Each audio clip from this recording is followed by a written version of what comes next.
بسم اللہ الرحمن الرحیم۔ حضرت ادریس علیہ السلام کے حالات کا ذکر۔ اللہ تعالیٰ نے قرآن پاک میں ارشاد فرمایا، ترجمہ: اور کتاب میں ادریس کا بھی ذکر کرو، وہ بھی نہایت سچے نبی تھے اور ہم نے ان کو بلند مقام پر اٹھا لیا۔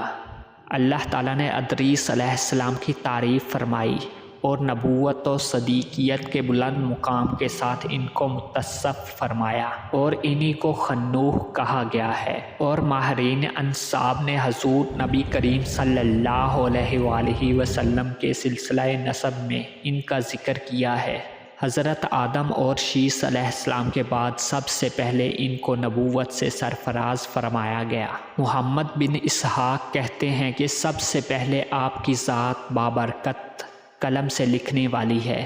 آدم علیہ السلام کو 308 برس ان کو دیکھنے کا موقع ملا، اور ایک جماعت کا خیال ہے کہ معاویہ بن حکم السلمہ کی حدیث میں نبی علیہ السلام نے انہی کی طرف اشارہ فرمایا ہے جب رسول اللہ صلی اللہ علیہ وآلہ وسلم سے ریت پر لکھنے کے متعلق سوال ہوا۔ اس دور میں لوگ ریت پر لکھ کر کچھ حساب لگاتے اور آئندہ کی خبروں کا اندازہ لگاتے تھے، تو آپ صلی اللہ علیہ وآلہ وسلم نے فرمایا کہ ایک نبی ایسا لکھا کرتے تھے جس کا خط ان کے موافق ہوا وہ ٹھیک ہے۔ بہت سے علماء تفسیر کا خیال ہے کہ سب سے پہلے اس کے بارے میں کلام کرنے والے یہی ہیں۔ وہ ان کا نام حرمس الحرامسہ رکھتے ہیں اور ان کے ذمہ بہت سی چھوٹی باتیں لگاتے ہیں، جیسے یہ لوگ علماء، صلحاء، اولیاء پر جھوٹ کہتے ہیں، اور ان کا فرمان وَرَفَعْنَاهُ مَكَانًا عَلِيًّا، ترجمہ: اور ہم نے اس کو بلند مقام پر فائز کیا ہے۔ اسی طرح ہے جیسے کہ صحیحین میں حدیث معراج میں ہے کہ جب نبی کریم صلی اللہ علیہ وآلہ وسلم ان کے پاس سے گزرے تو وہ چوتھے آسمان میں تھے۔ حضرت ابن عباس رضی اللہ تعالیٰ عنہ نے حضرت کعب سے سوال کیا کہ حضرت ادریس علیہ السلام کے متعلق اللہ کا فرمان وَرَفَعْنَاهُ مَكَانًا عَلِيًّا کا کیا مفہوم ہے؟ حضرت کعب رضی اللہ تعالیٰ عنہ نے فرمایا کہ اللہ تعالیٰ نے ادریس علیہ السلام کی طرف وحی کی کہ میں تمام اولاد آدم علیہ السلام کے اعمال کے برابر تمہارے اعمال آسمان کی طرف بلند کرتا ہوں، شاید اسی وقت کے بنی آدم مراد ہوں گے۔ ادریس علیہ السلام نے چاہا کہ ان کے اعمال میں مزید اضافہ ہو۔ ان کے پاس فرشتوں میں ایک دوست فرشتہ آیا۔ انہوں نے اس سے کہا کہ اللہ تعالیٰ نے فلاں فلاں بات میری طرف وحی کی ہے، آپ ملک الموت سے میرے متعلق بات کر لیں تاکہ میری زندگی کے متعلق معلوم ہو اور میں مزید نیکیاں کر سکوں۔ فرشتوں نے انہیں پروں پر اٹھایا اور آسمان کی طرف لے کر اوپر چڑھا۔ چوتھے آسمان تک پہنچے تو وہاں موت کے فرشتے سے ملاقات ہوئی۔ وہ نیچے آ رہا تھا۔ فرشتے نے ملک الموت سے حضرت ادریس علیہ السلام کے متعلق بات کی۔ اس نے کہا کہ ادریس کہاں ہے؟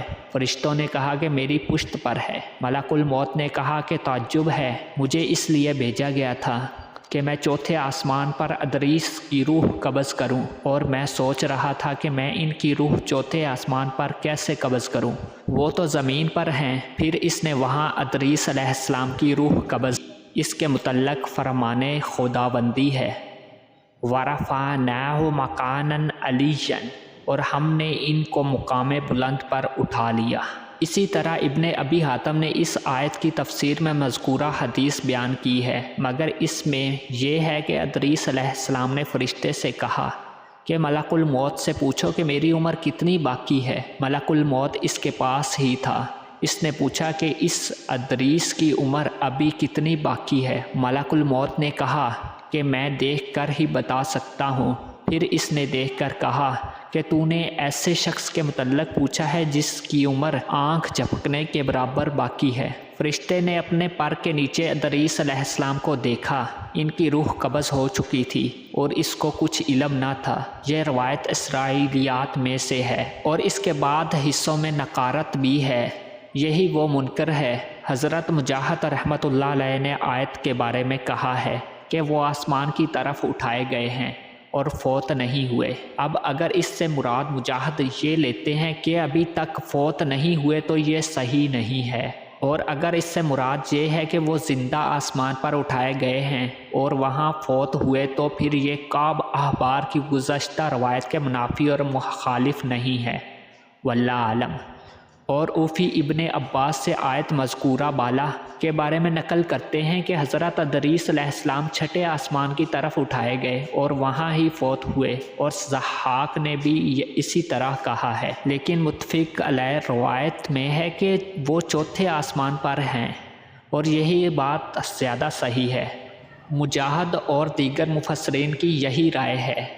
حضرت حسن بصری نے فرمایا کہ ادریس علیہ السلام جنت کی طرف اٹھائے گئے ہیں، اور بعد کا قول ہے کہ وہ اپنے والد یرد محلہ یجل کی زندگی ہی میں آسمان کی طرف اٹھائے گئے، اور بعض مفسرین کی رائے یہ ہے کہ ادریس علیہ السلام کا زمانہ نوح علیہ السلام سے پہلے نہیں ہے بلکہ بنی اسرائیل کے زمانے میں گزرے ہیں، واللہ عالم۔ اور امام بخاری رحمۃ اللہ علیہ حضرت ابن مسعود رضی اللہ تعالیٰ عنہ اور ابن عباس رضی اللہ تعالیٰ عنہ سے نقل کرتے ہیں کہ حضرت الیاس علیہ السلام ادریس علیہ السلام ہی ہیں، اور انہوں نے اس کی دلیل حضرت انس رضی اللہ تعالیٰ عنہ سے مروی حدیث معراج پیش کی ہے۔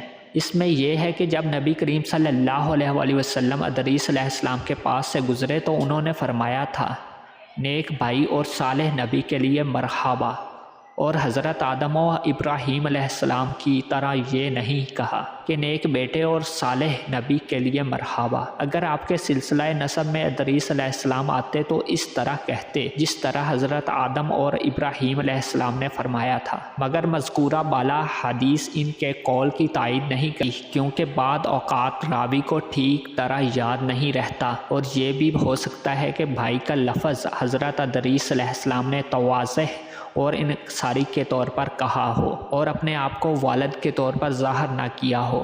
آدم علیہ السلام تو ابو البشر تھے، اور ابراہیم علیہ السلام خلیل اللہ تھے، اور حضور صلی اللہ علیہ وآلہ وسلم کے بعد اول العظم رسولوں میں سب سے بڑے تھے، اس لیے ان کا والد کی حیثیت سے اپنے آپ کو ظاہر کرنا حضرت ادریس علیہ السلام سے مختلف ہے۔